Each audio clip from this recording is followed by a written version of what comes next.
Welcome to the Network Tour Guide YouTube channel. If you're watching on YouTube or if you're reading this blog article and you're seeing the video, welcome. I have with me today Nate Howell with Invantech Solutions. He is a local IT expert here in the area where I am locally. Nate, thanks for coming on. My pleasure. Good to be here. Nate and I have known each other for such a very long time. We knew each other personally first through just a mutual. Our kids were friends, and then when he came to work for Advantech Solutions, then I invited him to my networking group, and now we're both part of our same BNI networking group, and really enjoyed strengthening our business relationship too.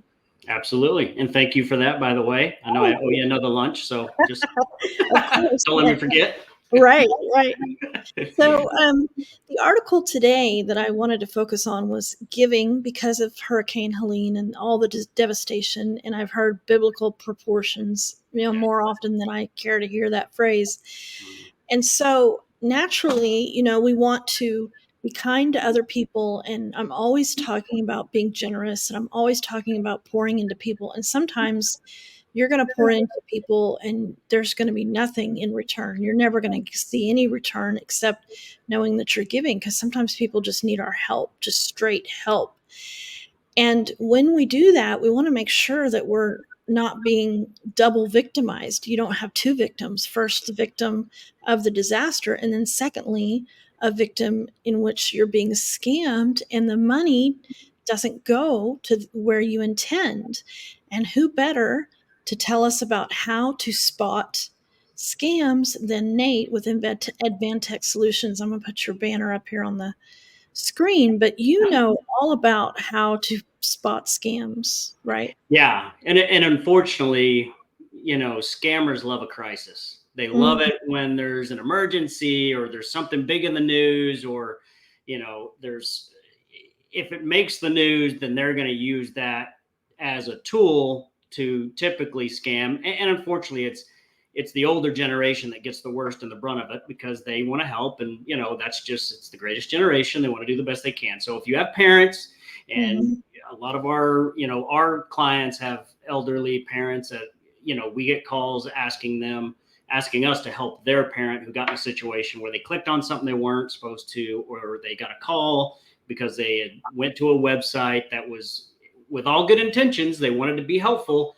and it kind of bit them in the rear. So yeah, there's a lot of things that I think everyone can do to be cautious, but still be helpful, still have that good feeling of, yes, I'm helping our fellow neighbor. Whatever I can do to help, I want to make sure they get the resources they need.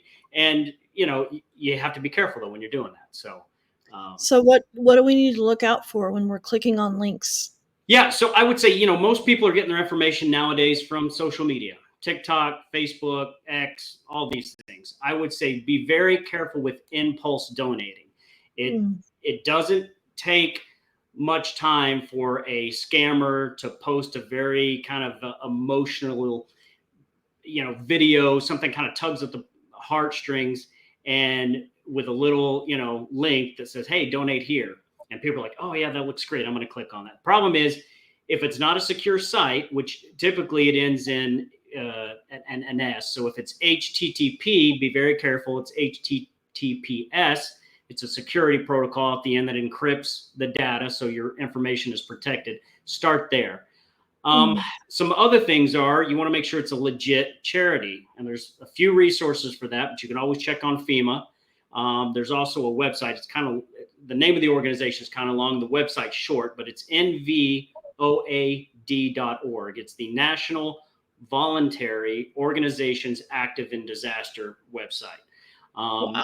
Yeah, that is it's a mouthful. That's why the website's shortened. So nvoad.org. So that's a good place to start.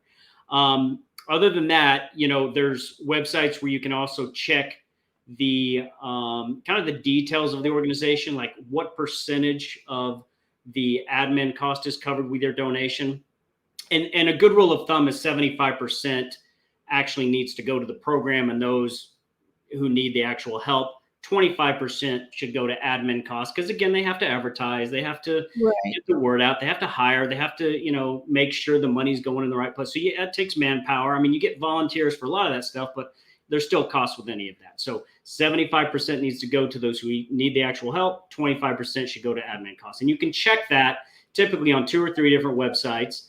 One is it's charitynavigator.org. That's a great one. And it actually reviews them, kind of like, Google reviews, or, there's a few other, sites that you can want to check things out. But charitynavigator.org. And then there's another one called guidestar.org. And again, these offer one of them even offers a paid for, if you want all like the 990 forms from the tax, forms they have to fill out for nonprofits. Most people don't need that much detail, but it's there if you need it. And then just regular charities.org is another one. And again, these are all HTTPS sites that you want to make sure are secure to go to. So if a charity is not listed, is that automatically a red flag, or is it just, could there be a legitimate reason why they're not listed on there?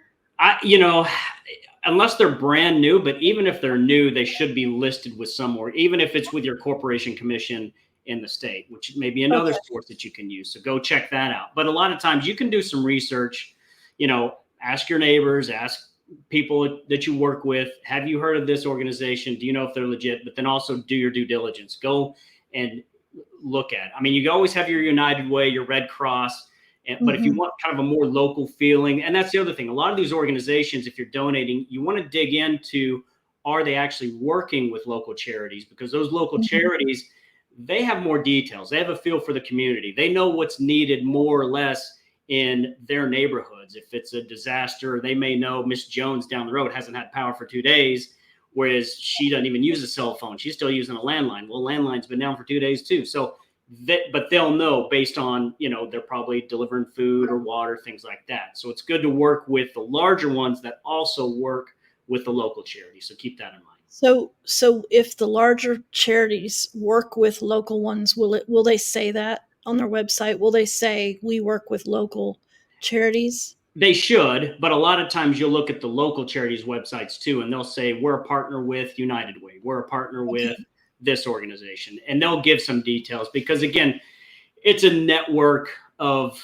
common interest groups that are always looking to help those who are in a crisis or in need. So, check one or another, and you should be able to find the information you need. And that's a great statistic. I didn't know that. So it's great to know that a good rule of thumb is that it's 25 and 75. That's helpful. So, it is. They actually base their scores, because even if a organization has too high of an amount that goes to the people on the ground. So in other words, let's say they're giving 85%. You think that sounds good, but then you have to wonder, well, how efficient are they being? Because they have to have a good source of leadership and people on the ground to make sure that money's going where it needs to be. So again, it's a good rule of thumb. I'm sure some can manage a little bit better than others, but you still need to do your research. Okay. And so is there any help if you've discovered you've been scammed? Is there anything to do? So the FBI has a site. It's kind of related to online crimes, but it's the ic3.gov site. Anything to do with, and most donations are made online now anyways. You're going to go check them out. They're going to have a donate button. If you feel you've been scammed, if you think that, okay, I put in my information, now all of a sudden people are calling me left and right, and the numbers are pulling up from out of the country, you got to, those are red flags, and something happened. You can go to ic3.gov. They'll have a form to fill out. You type in the information, and at least you're reporting and putting them on the radar now, so that can get, they can get squashed before they continue to take money from other people. So, yeah. Okay. Well, is there anything else you wanted to tell us before we wrap this up?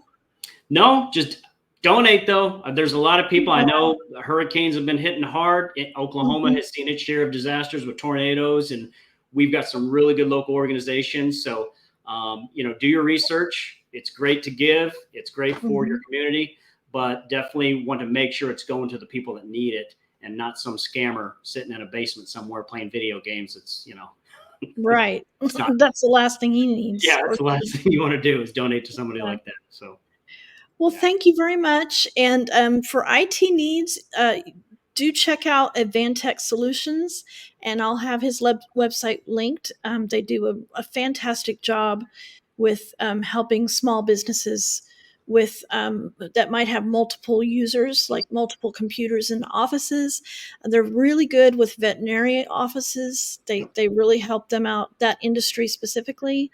mhm. And I just really encourage you. I mean, this is very legit. Talking about legitimacy, you want people who are going to do a good job for you, and I highly recommend their company. Appreciate that. Thank you. Thank you, Nate.